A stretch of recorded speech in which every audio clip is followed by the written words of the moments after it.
A very warm welcome to the Saturday edition of Vogan's European Outlook. Yes, when things are happening, there is no time for days off. And also, I happen to be cutting this video in the truck, so if you can hear background noise, it is a bit of a blast from the past, this video. I'm sitting in the truck and there is passing traffic. I'm actually sitting in a lay-by on the A9. So, in today's video, I want to look at the pretty impressive contrast between above and below average temperatures over the next day or so here. Primarily this afternoon, Saturday afternoon, we do have a very significant and sharp gradient between the central belt of Scotland. Southwards, it is like a summer. Northwards, well, I suppose it's more like October as opposed to any type of wintry conditions. Certainly trapped underneath that frontal boundary. You will know all about it. You'll have known all about it since later yesterday afternoon, all the way through last night, and through at least the first half of today. It will be raining, and it will be raining heavy as well here. We will see temperatures probably reach the low 20s this afternoon across southeastern portions of the British Isles, while we're stuck at only 8 to 10 Celsius across the north here. And what will happen is, if you notice here as we play through the sequence here, that cold air or cooler air certainly drifts a little bit further south. Look at the gradient across Europe here. Very sharp cold front here. Area of low pressure that brought all the windy conditions late Thursday through Friday, moving into the Baltic Sea area. That has been responsible for dragging some fairly cold air. In fact, we'll have a look at the chart here and you can see the situation. So, of course, we've got the frontal system trapped between pretty cold air to the north, very warm air to the south, and, of course, with nowhere to go, it will rain heavily, as explained in the last couple of videos. We'll play through the loop. You can see here the boundary doesn't go anywhere anytime fast here, but eventually what will happen is it will start to weaken as we move into the early portion of tomorrow morning. It kind of livens up a little bit for a time according to GFS, as you can see here, but then eventually it will drift on into the North Sea. Now it looks as if higher pressure will kind of start to settle things down, will start to dry things out and quieten down, generally speaking. Back to the temperature anomaly chart, you can see here what takes place. What happens is that warmer air goes back north over the UK, as you can see here, but all the while the cold air plunges down all the way into Turkey. So we've got this, instead of it being a kind of north to south contrast, it's more of an east to west contrast. And look at those temperature anomalies across France, Iberia, where we've had temperatures once again up into the upper 30s across this region of the world during the course of Friday afternoon here. But I want to also look at the possibility of higher pressure. Now you can see here quite the contrast, a very impressive contrast actually. Early Tuesday morning, you could almost draw a line straight down the center of Europe here, and it's cold to the east, or colder to the east, versus very mild to the west here. Then it looks as if as we push towards the middle and second half of next week, we will get a taste of autumn type of weather here. And you can see here for a period of time anyway, below average temperatures. Now, if we look at the CFSV2, and unfortunately it is updating as quite often the case, so we'll have to show you a slightly out of date version. I do apologize about that. But the upcoming week looks like this here. So you've got firmly above average across the UK and Ireland overall. So even Scotland, you can see it's above average.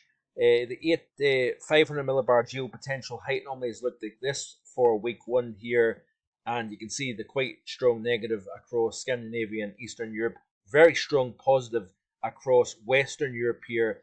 Precipitation anomaly over the next 7 days. Firmly wetter than average. Now this is getting taken into consideration, the wet conditions over the next 24 to 48 hours. So that gets taken into the equation as well. But notice the bulk of England and Wales is drier than average, as well as Ireland. Very dry compared to average across southern and central Europe. And then, of course, where the trough is, where the cold air is coming down, we've got wetter than average conditions here. Skipping on to week 2, you can see here that it turned slightly wet than average across more of the UK and Ireland here, which is interesting, taking us into the period 13th of October through the 20th of October.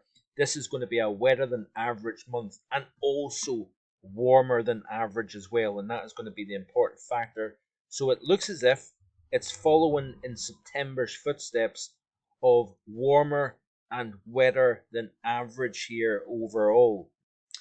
So if we go back to the 850 temperature profile of the GFS model, you can see here the clash of the titans as per the subject of yesterday's video in the title. Of course, very chilly air getting drafted south, associated with this area of low pressure over southern Finland and the Baltic region here. This is going to drill some early season cold into Scandinavia and parts of mainland Europe here. We are going to see some snow in response to this as well. -4 versus 18 Celsius at 8:50 this afternoon across the British Isles here. Something you don't see every day, that's for sure.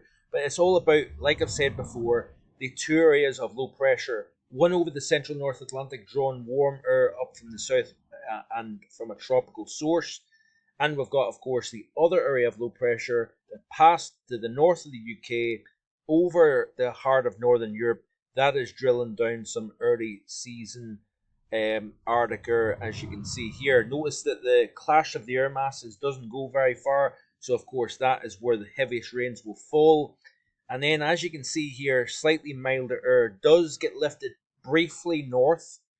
And then as we move towards the period mid to late next week, it looks as if certainly the GFS is trying to draw some colder air down north to south for a period of time here, but it's a short-lived push of cold air, as you can see here, and then we've got another attempt at colder air coming down from the north as we push towards next weekend. Let's have a look and see what the ECMWF is seeing. Does it see the cold plunge like the GFS is indicating here? So as we play through the loop, there's that clash, as we already know, of course. And there's a little bit of milder air gets lifted north here. Not quite so much as the GFS showed. In comes the cold air from the north, and it looks as if it's trying to push as far south as it can get. It's meeting that resistance of warm air that's kind of trapped underneath all this chilly air. So you notice here that we've got this battle, this fight now between autumn weather trying to push south and warm, bona fide warm air that is not, it's basically refusing to let go. And that can quite often be the case, by the way, at this time of the year when you've got a very active pattern here overall. Okay, so let's have a wee look at something a little bit different here. One of the reasons why I think we've got this ridge over Western Europe at the moment, we've got, of course, the trough over the Atlantic Ocean as well, is partly down to the Madden-Julian oscillation. So if we look at this 200 millibar vertical potential anomaly chart here, you've got this orangey colours over the Indian Ocean. That is representative of sinking air. So you've got that suppressed phase of the Madden-Julian oscillation. We've got this upward motion here, so thunderstorm activity over the western portion of the Pacific, a little area of sinking over the central Pacific, and we've got upward motion over the Americas here. And this is kind of ties in quite nicely with the El Nino base state. This is the atmosphere essentially showing the Walker circulation. So we've got the sinking over the Indian Ocean and the continental maritime. That is reflective of the positive IOD, or Indian Ocean dipole. We've got the upward motion near the dateline, which is representative of the El Nino base state, the atmosphere responding to those sea surface temperatures that resemble El Nino. Then you've got upward motion over the Americas and over the Atlantic also. And when you've got that type of correlation here of upward and sinking air, you tend to find at this time of the year in particular the Madden-Julian oscillation favouring more positive over the western and portion of Europe here, including the British Isles here. As we play through the sequence here, you can see that the upward motion increases over the Atlantic actually, but then we're also seeing a fairly robust sinking over that continental maritime region between mainland Asia and Australia. you're noticing here that sinking is becoming a little bit more of a dwarfing of the upward motion here. And as this whole sequence pushes eastwards, we then look towards the mid-latitudes and the high-latitude pattern to see what type of response this upward motion versus sinking motion has between equatorial region and the polar region here. And this is going to be critical as we go forward here. Okay, so if we look at this phase diagram here, this is representative of the various phases of the Madden-Julian oscillation here. Quite often when you've got warm conditions and it's responsive of the Madden-Julian oscillation, so you've got an active phase of the Madden-Julian oscillation, once you've got it through phases, you know, really from 1 all the way through to about 5, that quite often correlates to quite a warm phase and a warm outcome to the UK and Western Europe. Once you get into phases 6, 7, 8, and 1, that tends to favour. So when by that I mean you've got upward motion. So you've got upward motion over the western and central portion of the Pacific. That tends to correlate more to blocking. But this is more once you get into the winter season. So this is what I'm looking at here, folks, because we've had that negative NAO type pattern. I'm looking at the various phases of the Madden-Julian oscillation, and we're now going out of the Indian Ocean through the continental maritime region, and what that produces is a positive NAO, so mild, unsettled, westerlies across the British Isles. That is what we had essentially for a period of time during July and August.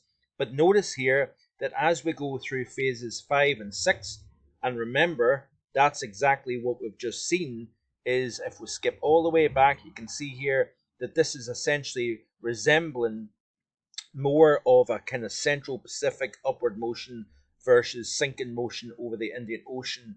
This tends to correlate, folks, to a situation of, if I can get back to the right chart, I do apologize.